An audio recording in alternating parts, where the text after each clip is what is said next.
Welcome to Women Igniting Change, the place to be for women leaders and decision makers who are passionate about changing the world and determined to act. I'm your host, Robin Jorgensen, former corporate executive, global speaker, and founder and CEO of Women Igniting Change. Let's dive in. Hey, change makers. Welcome back to the Women Igniting Change podcast. I'm your host, Robin Jorgensen. And today I have the privilege of having in the studio Marina LeGree. Marina is the founder and executive director of Ascend Athletics, and they are an international NGO empowering young women in Afghanistan and Pakistan through mountaineering-based leadership training and community service. How cool does that sound? She has an educational background in international affairs and public policy and was awarded the Harvard Kennedy School's Alumni Public Service Award in 2022. We will have her full lengthy bio in the show notes. But for now, Marina, welcome to the show. Thanks for having me. I am so excited to dive into this topic. So Marina and I spoke, last week, 2 weeks ago, something like that. And I remember you said, and this isn't even in the questions, but it was so jarring when you said this. I literally took a step back. You said around, you were preparing your plans and delivering them to the Taliban government. I'm like, oh my God, did you just hear what you said? It was just so oh, wow. So we'll get to that in just a minute. So let's start with you. So you grew up as a multi-sport athlete. What were some of those pivotal moments that made you realize the transformative power of sports, especially for girls? Sure. So I grew up in a very small town playing all the sports. That was kind of what formed the backbone of my life. And I think it was as a teenager that I really started to see the transformative power of sports because, like so many teenage girls, there's so much emotional and physical development going on. And sports became the root for me. It grounded me. And I saw also how it brought out the best in my friends and the teammates that I had. Nice. Is there a specific experience or story that really impacted your commitment to empowering these young girls through sports? For me, that came a bit later when I was in Afghanistan for the first time it was a year after I had started grad school. And I was in a very rural part of Afghanistan and saw by living amongst the people I was there for about a year and a half with that job, that girls had zero opportunity to play sport. And part of my job was to talk to the girls and to understand their needs and desires and all of that. And that physical, all of the joys that come with playing sport, they're totally absent from their lives. So that was just like hit me upside the head. Like, how can a whole society be lacking in sports? Like they're like, just like me, there will be girls here for whom sports are the way they express themselves and become their best selves. And without that pathway, it's just so sad. They need it. Every human needs it. That was kind of it was a daily lesson. Yeah. So is that what had you start Ascend Athletics? That was part of it. At that same time, because of the type of work I was doing, we were living in town in a regular house, and it was important to respect traditions and cultural norms. So I couldn't go out. I was cooped up for the first time in my life in a way I'd never been before. What year was this, Marina? This was 2005, 2006. Okay.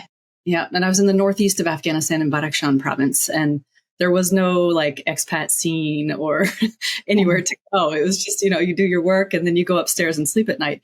And so I was starting to go a little, nuts, just cooped up like that. I discovered yoga for the first time. And again, the calming effect that it had on me, the return to my body and my sense of self that brought for me.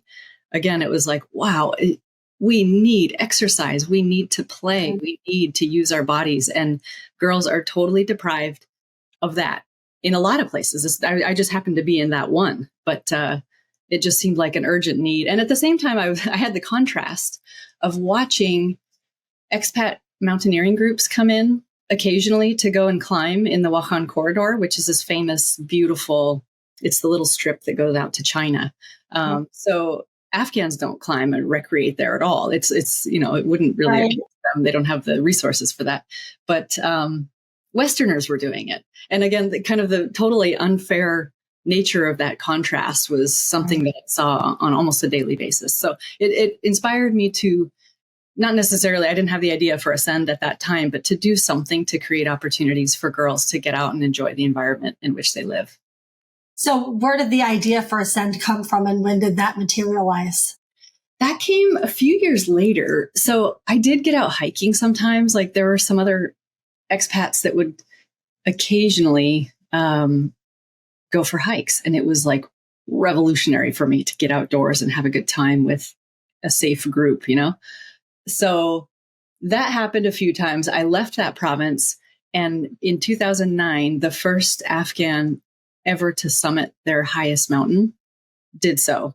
And that was like a light bulb for me. It was two men. Malang Daria was one of them who I came to know quite well after that. But it was such an inspiring achievement for Afghans and such a galvanizing thing to see one of their own standing on top of the highest mountain in their country. So that was like the light bulb moment where I said, okay, so it's doable. Women can too. So let's go get it. And I really liked the symbolism of just this purely human achievement. And I wanted to have women experience that, and also to demonstrate that to the country and to the world that Afghan women can achieve a lot of things. Nice. So you started the organization in 2015, is that right? Yeah. 2014, we registered as a 501c3. Okay. January 2015. Mm-hmm. Right. So you started it as a pilot program, right, with 20 Afghan girls. Mm-hmm. So share some of those early successes and challenges in getting it off the ground. Sure. So I was terrified about putting the girls at risk by roping them into this unconventional, potentially very high profile activity. Yeah. That was the biggest challenge, I think. And because of that, I was thinking small. I was thinking, let's get a group of girls whose families are okay with this, and we can go do this mountain. Mount Naushak is the name. And as I went along, I thought, this is silly. I need to think bigger. For one thing, because I had hoped to have 6 girls in the first group that we could train. And we thought an expedition of 4, we'd pick the top 4 and have 2 on the bench. And we had 20 that wanted to go. Wow. Almost right away. That snowballed quickly. So I thought, okay, there's really a desire for this, and we need to meet that need. And that happened year by year. So I think that was the biggest challenge, was to figure out how to make this not a symbolic activity that would just happen once or twice for some lucky girls, but really build a program around it that could sustain and involve a lot more people. Yeah. Take people onto the ground in 2014, 2015, being there and, to describe the culture for the girls at that time. And, Sure. and what you saw that precipitated you wanting this desire for them. So in 2014, as you may recall, the surge was over for the U.S. presence in Afghanistan. And we went from, I think it was 140,000 troops at the peak. And it was a very quick drawdown and a change in strategy. And so for a lot of analysts here, the sky was falling and everything was over. And a lot of people told me I was just like, it was a fool's errand to start such a program at such a time. And that to me was the first time where it was so obvious the disconnect between policy making and the reality of women's lives. Because, yes, U.S. troops were leaving and there were huge differences happening on a policy level, but girls were going about their lives every single day, completely, irrespective of what America was doing. And they would continue to do so. And they were that group of girls. So in 2014, the group that I was working with was 16, 18, 20. So they had lived almost their whole lives with the Western presence. Right. Yes. And so there was this bubble of security created around them that allowed them to go to school and to study English and to dream big dreams. And that was still kind of the peak of encouraging girls to do those things. And I think I knew at that time that that balloon would pop at some point and Afghans would be on their own. And I think my real desire, because at that point I'd been living in the country for 5 years and working there constantly since 2005. So at that point, I really wanted to equip girls with the internal tools so that they wouldn't need Westerners propping anybody up. They would have the stuff and they would think about themselves as the change makers. So I think when you asked about successes, I think the biggest successes came when I saw the light go on in certain girls in the program that they wanted that too. And we could connect on that level. And then it was like, okay, now I've got my teammates. Now we can proceed. I love that. So working in both Afghanistan and Pakistan, what are the distinctions between the two programs? The biggest one, so the program has 5 pillars, and it's mental health, physical fitness and nutrition, leadership, community service. And then the 5th one in our normal program is mountaineering and rock climbing. Got it. Which is what we're doing in Pakistan. In Afghanistan, we've had to remove that pillar entirely and replace it with environmental stewardship. And environmental stewardship has always been woven into what we do, but we've drawn it out and we've made it the 5th pillar for, I think, obvious reasons. Right. Otherwise, the curriculum is the same and the approach is the same. But that huge difference that the girls in Afghanistan need to do all of their activities indoors, with the exception of service projects, which will be in the community. Yeah. So can you share with us, I'm sure you have dozens of these examples, but share with us an example of how these young women have leveraged the tools that they learned through Ascend Athletics. So the biggest examples came, and they still come. Actually, I had some messages last night. The girls that left Afghanistan in August through November, really, of 2021, they have gone through and continue to go through a huge turmoil in their lives. They've left their homes. In most cases, they left their families. They haven't seen their families since that time. And they're in touch with us. We have an alumni association. We have regular interactions. And also I have some girls who I know better than others, and I just stay in touch. And the things they've told me, bravery, believing in themselves, believing in their strength, believing they have a right to a dream and a future. Those are the things that really floored me that they were talking about at the time of the evacuation. Yeah. Because they had to make these really heartbreaking decisions. We couldn't offer them anything certain. We could offer them an exit on a plane by themselves, not with their families. So they had to make really heavy decisions with no time to prepare. And what they said at that time was, I believe I have a future. I have the right to an education and a life, and therefore I want to go. And that's something that they learned that's one of the things, the first things we do at Ascend when we start the program is we talk about the inherent value of each person and the right to have a dream. And for a lot of the girls, it's really just, they've never been asked that before. Like, what do you dream of? What do you want? The future is already laid out for them. Right. So thinking in those terms of some kind of self-determination is a new thing. Yeah. So let's go there. So back in August of 2021, you had to abruptly halt the program in Afghanistan because the Taliban took over. And you and your team successfully resettled 134 young Afghan girls in numerous countries around the world. Take our listeners into that experience and the lessons that you learned through that. Because I can't even imagine how gut-wrenching that was. It was. It still is, because it wasn't like a neat ending for anyone, really. But I would do it again tomorrow if I needed to, because what motivated us was the certainty, this like sinking certainty that whatever happened, the casualty of this whole situation would be time, this critical time in their lives where these girls need to be moving towards their future, getting an education. And we were right in hindsight. They haven't. Schools are still closed to all of the girls that would have been in our program. Their universities and their schools, they're closed. So they're sitting at home, those who are in Afghanistan, and they're finding other ways, including through our program. But yeah, so it was a really quick assessment we had to make at that time. Are we going to get involved in this or not? Because who are we? We're just this tiny NGO that does right. empowerment for girls. Like, we don't have government funding. Nobody owes us plane tickets. Nobody owes us visas. The first question for any of those programs that you would have heard about in the news is like, what government program are these people falling under? Like, most of the Afghans who came to the US, they have SIVs, meaning they worked for the US government. Yeah.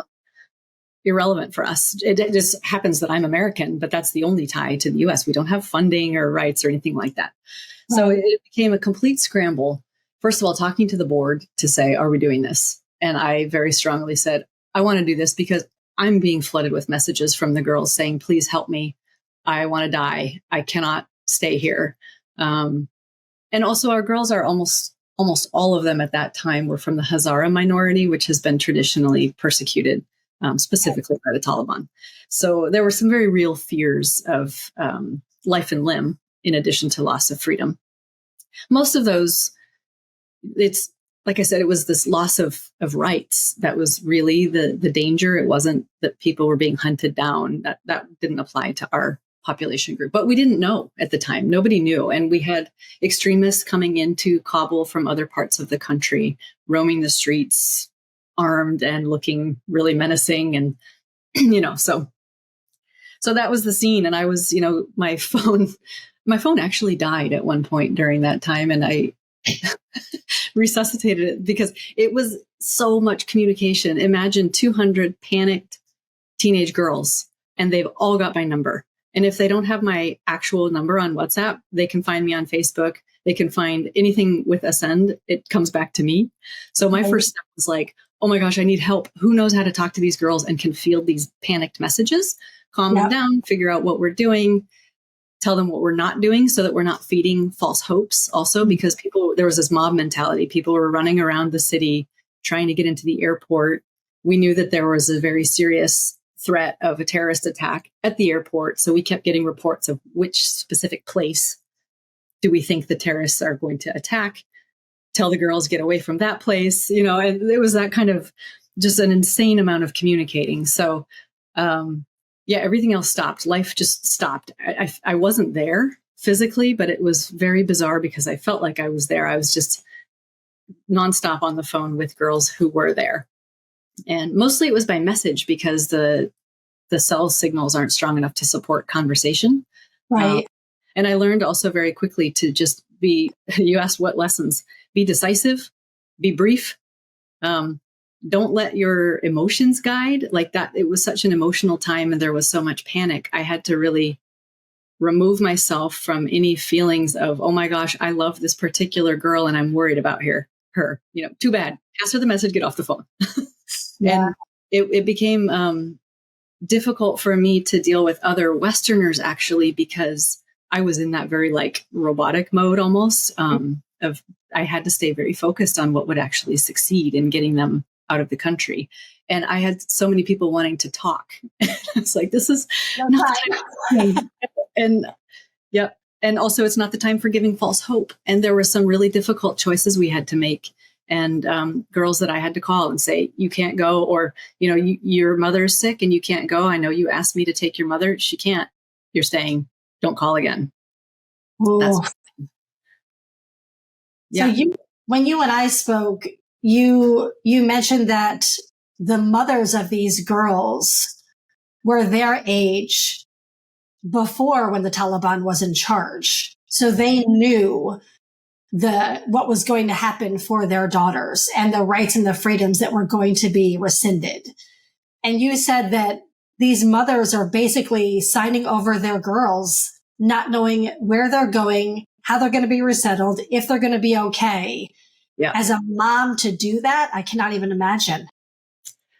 That's also what kept me awake constantly. I think it was 10 days that I didn't sleep. And I think I told you, our board chair, who happens to be Swiss, came down. I was living in Italy at the time. So she came down and kind of rescued me because I was just in this.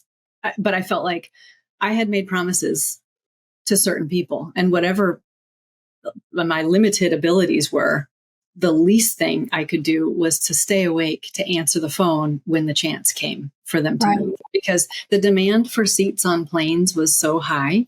and people were starting, they were trying to pay money for them. They were pushing girls out of the way at the airport.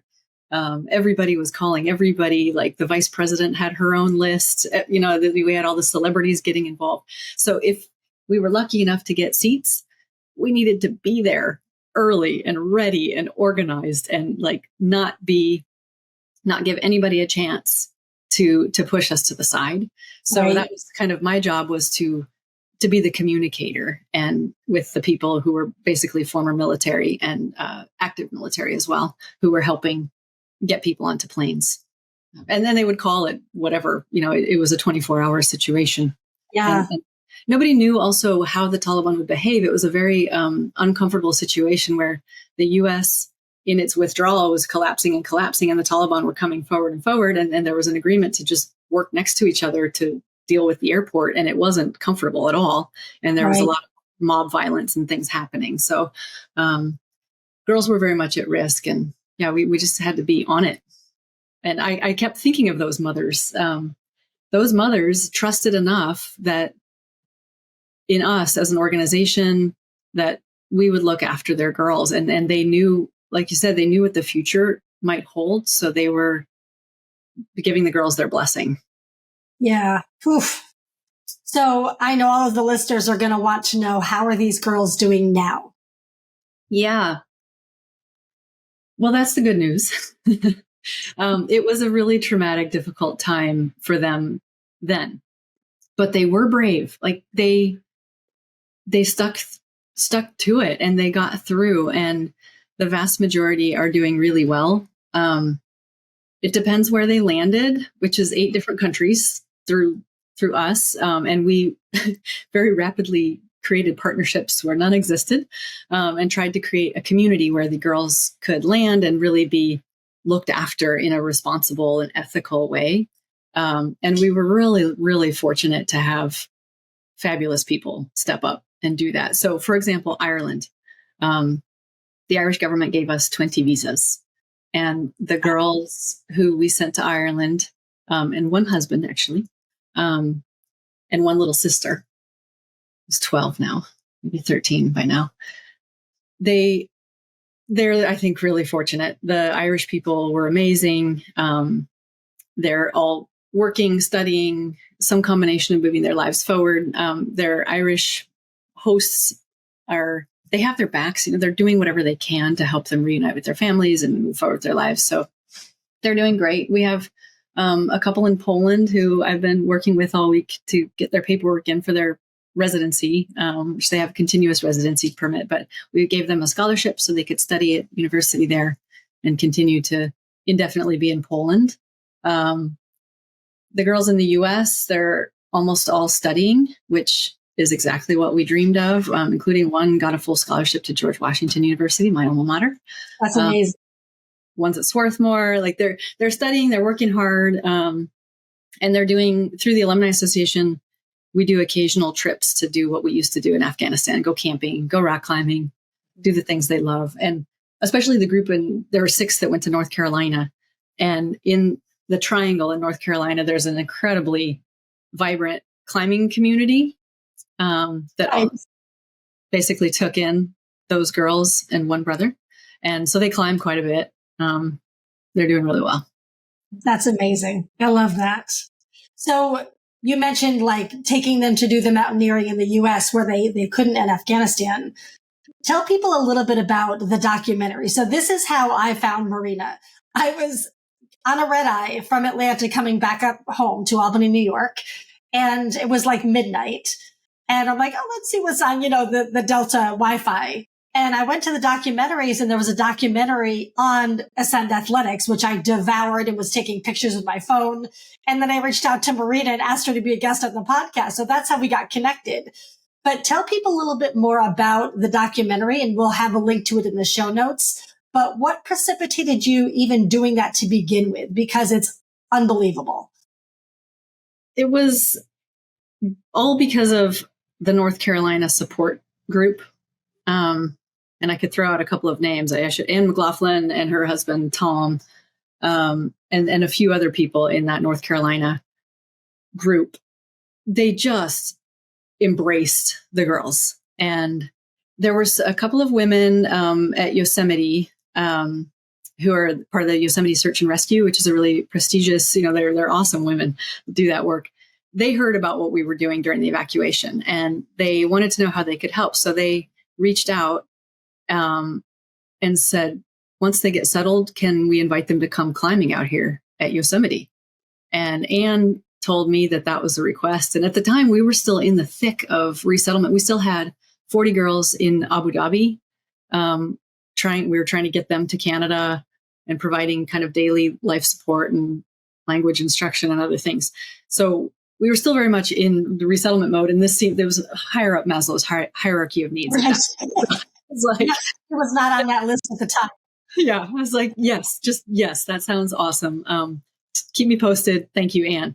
And so Anne and the team ran with it, and they got the two women from YOSAR got Patagonia involved, and Patagonia basically covered the cost of flights and getting the girls outfitted to go climb in Yosemite. That's incredible. They had a fantastic time. It was in the summer of 2022. So at that point, those girls had been on U.S. soil for less than a year, and the trauma was still really fresh. And still, because of U.S. immigration law, those people have not seen their families since that night that they left Kabul. And going climbing, I mean, they landed on their feet, and they just have demonstrated this incredible resiliency in fitting into communities they'd never heard of or dreamed about going to. But going to Yosemite in this group of women that was so caring and shared their passion for being outdoors and climbing, it was really something that I think was healing and brought joy into their lives at the time when they were kind of ready for it and needed that. So we're really grateful for that opportunity. I got to go as a little part of the filming up to North Carolina and reunite with those girls, which I also hadn't, because I was living in Italy at the time of the evacuation. And, we had girls all over the world. I couldn't see them all after kind of going through this. And they also, like, at the time that we were doing this crazy, middle of the night passing messages to go to this gate at this time. And I didn't tell the girls anything because there was a huge risk of other people hearing about our methods and tagging on and ruining it. Wow. So all I could tell the girls was, be at this point, take your 10 kilos. I'm not telling you anything else. Just trust me.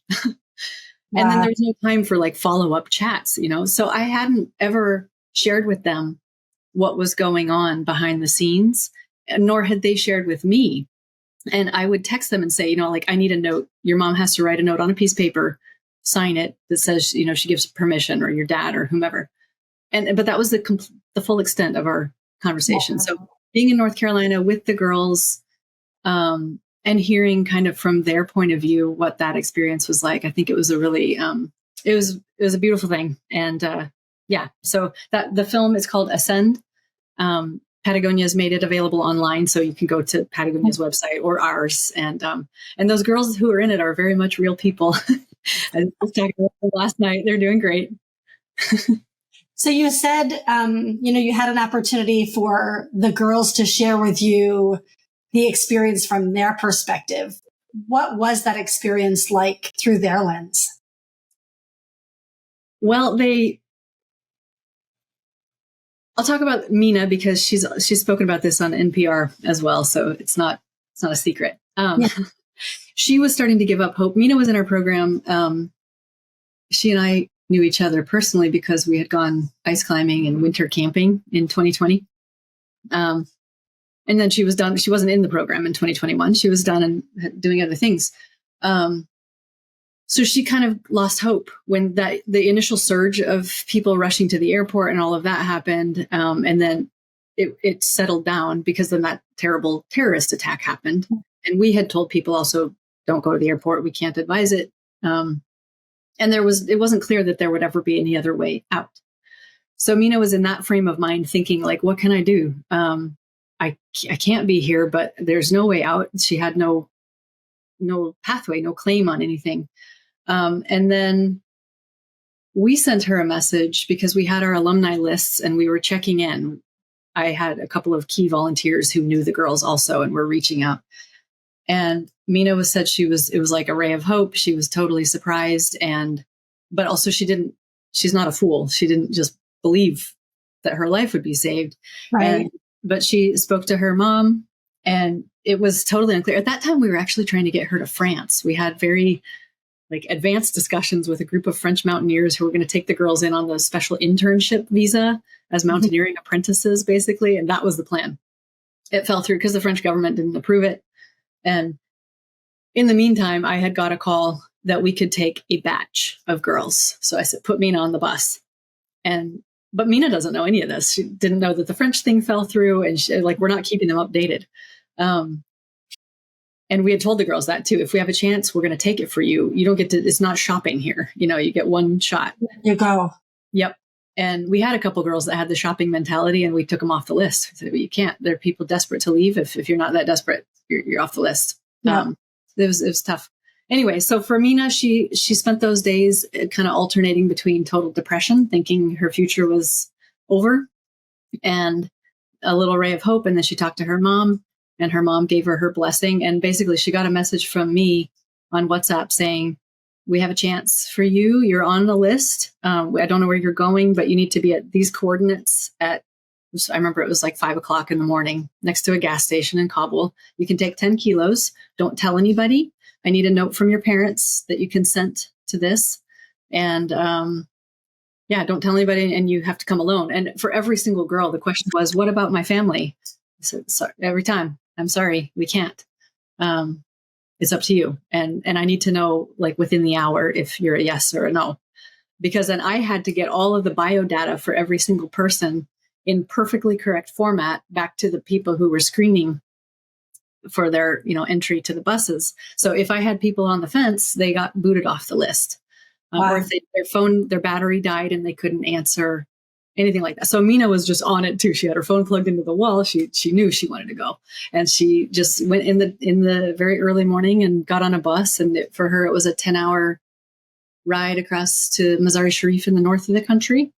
And then at that point, it was a long set of negotiations between our government. The Qatar government was helping, and we were trying to get people on charter planes out of Afghanistan, properly vetted, landing rights in a country that would take them, and visa status. At that point, we had no idea where Mina's final.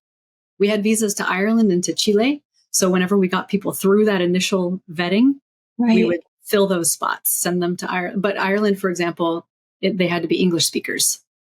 Got it.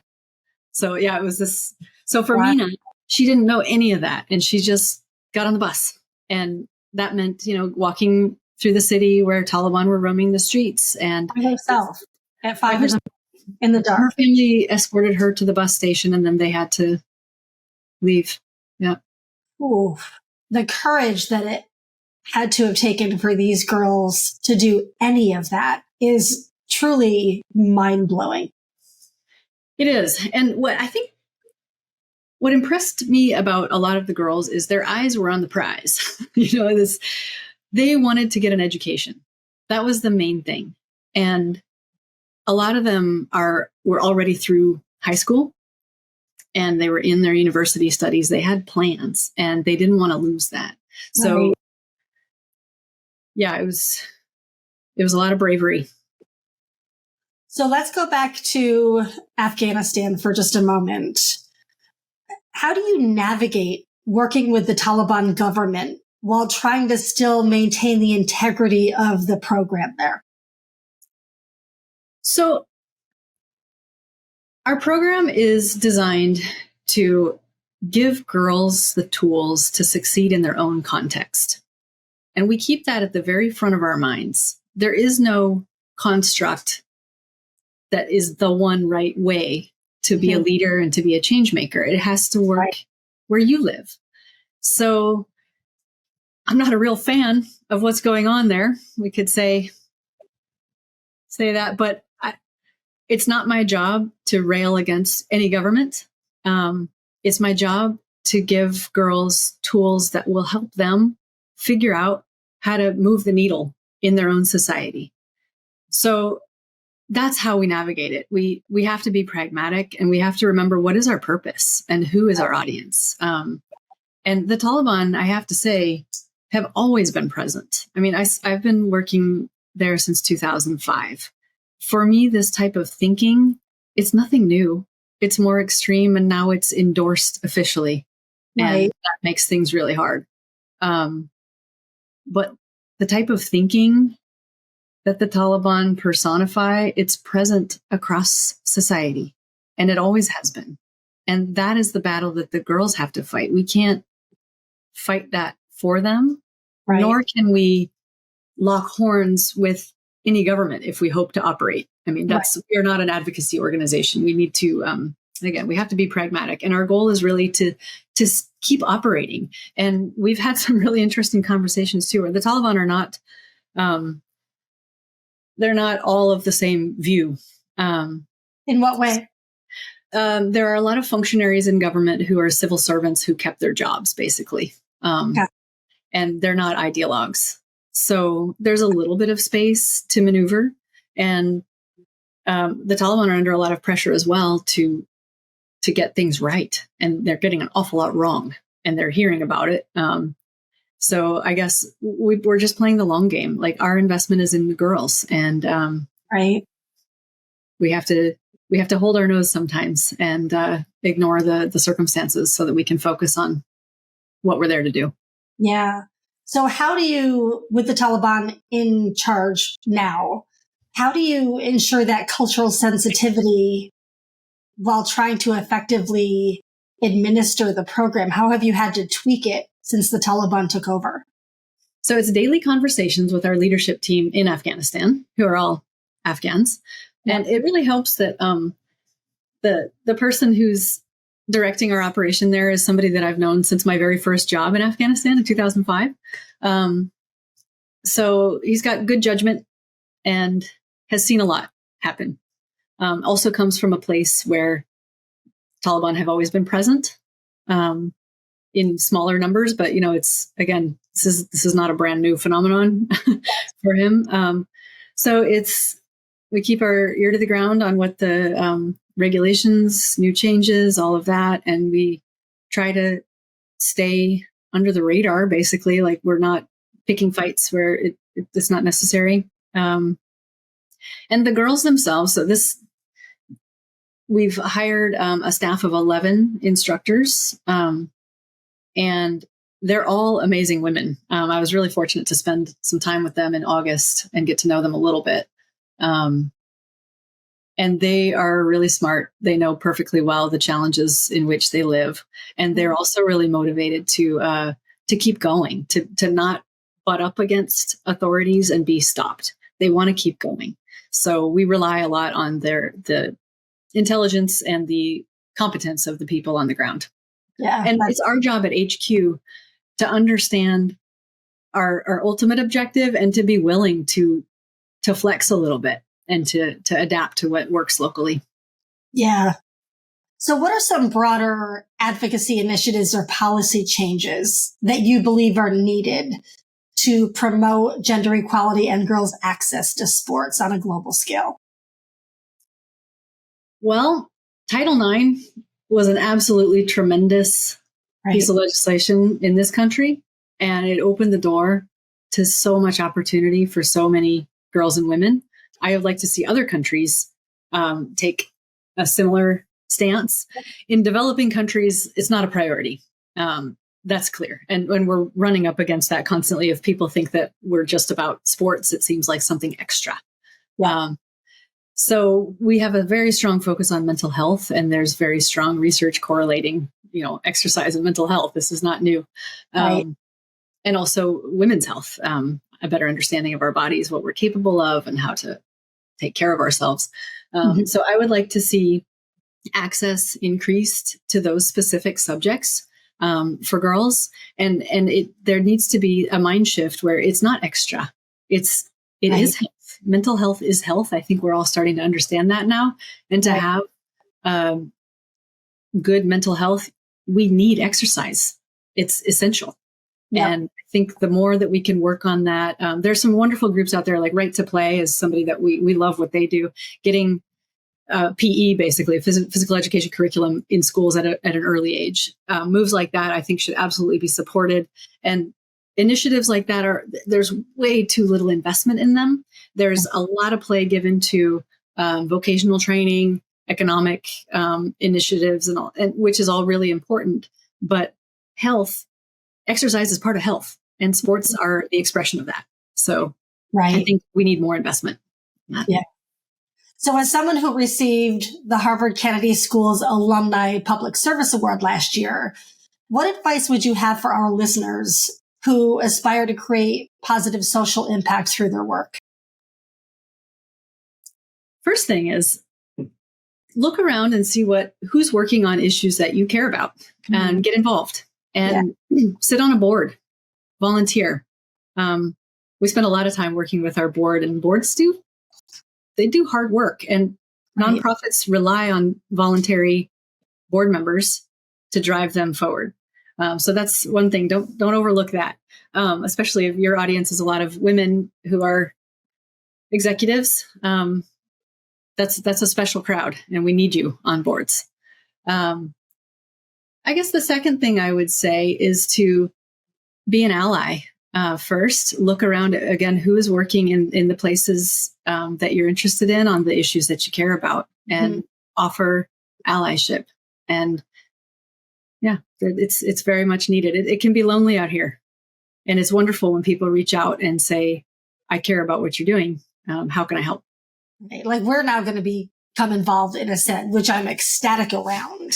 So I love like when serendipities like that just kind of magically happen. Yeah, absolutely. Yes. So experience in navigating these challenges and these crises, what advice can you offer individuals listening and or organizations about building that resiliency and adaptability in the face of those unexpected challenges? It was a real test, I would say, that particular crisis. Yeah. I think some of the lessons that I learned, the first one was to really be clear on what is the outcome you want to achieve. And then being flexible along the way and taking the hits and being able to keep going. There were a lot of hits, and there was a lot of noise that we had to tune out as we were working. Like I said, these celebrities got involved. In some cases, that was really helpful. In others, it was really just added to the noise and confusion, raised hopes and then broke them. So keeping focused on what are we doing here? Why are we involved? And I had the wisdom of the woman who's now our board chair, who spent a long time working with the Red Cross, constantly asking us all, who is at risk? Like, it's easy to get caught up in a crisis and you want to help everybody. You want to do everything. You want to do. And I think that's also a very American habit, which I have as well. Like, we want action. We have a strong bias for action. And sometimes that's not the right instinct. Sometimes you need to think, and who is at risk? So it was that wisdom saying, because we could have easily filled up all of the visas that we had and all of the plane seats that we had with just a few lucky families. We instead chose individual girls who could then transform the lives of themselves and help their families in the future. That was her voice saying, who is at risk? Dads are not really at risk. The brothers aren't. It's the girls. So that focus, being able to tune out whatever else isn't driving the mission forward. Mm-hmm. That was really important. And I think we also were unafraid to ask for help. We had no business doing what we did. Like, there is no way. There was no playbook or SOPs around that. Totally. And we didn't have the money for that. Like, the amount of money that we raised, it was like 4 times what we normally raise in a year for that effort. But we shouted about it. We asked, we called everybody. Right. I used my Kennedy School classmates. It's an awesome group of people, but we had a group chat on WhatsApp, and I put out a message because people had asked me, what can we do? What's going on? And I said, we need visas right now. If you want to help, it's not money. People are spending millions on planes that can't even land at the airport. Right. We need the end game. We need the visas. We want legal, dignified pathways for these people. So it's a public policy school. Who do we know? Right. And that's how we got a lot of the visas. My classmates answered. They were amazing, and they were willing to make phone calls and willing to be uncomfortable and ask people for favors. So I think that was a really interesting lesson for me, and we're struggling with it now. During a crisis, we had no problem coming together as a team, asking for help, being crystal clear on what we wanted, but generating that sense of urgency now about the state of women in the world. It's a lot harder, but I feel just as urgent when I see what goes on in our world. And we know there's research supporting all the different facets of why it's important to empower women, why it benefits us all. But we can't get people's attention. It's not a crisis. Right. So that's it is us, but yeah. Yeah. So that's my next challenge, is to figure out how to leverage that goodwill that is there in people. People will answer and they will help during a crisis. But how do you get people to see that we can avoid these kinds of crazy situations if there are more women at the helm? Right. And in peacemaking. Yeah. Which there are very, very few. Very few. Yeah. Well, we literally could talk for hours. We may need a part 2 to this. So how can our listeners, whether individuals or organizations, get involved and support Ascend Athletics and its mission? I love that question. First of all, visit our website and sign up for our newsletter. We obviously don't have the time or staff to be spamming anybody. We do a once a month newsletter that tells you what's going on in our 3 programs: Ascend Pakistan, Ascend Afghanistan, and the Ascend Alumni Association.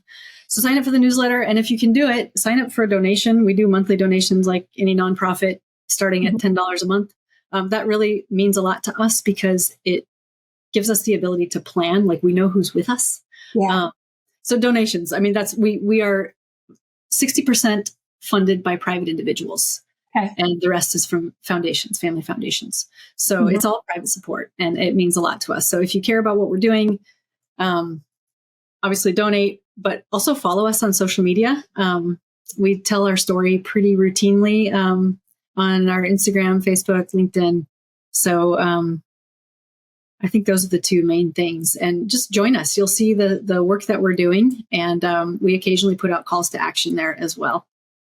Beautiful. Marina, thank you so much for being here. This was extraordinary.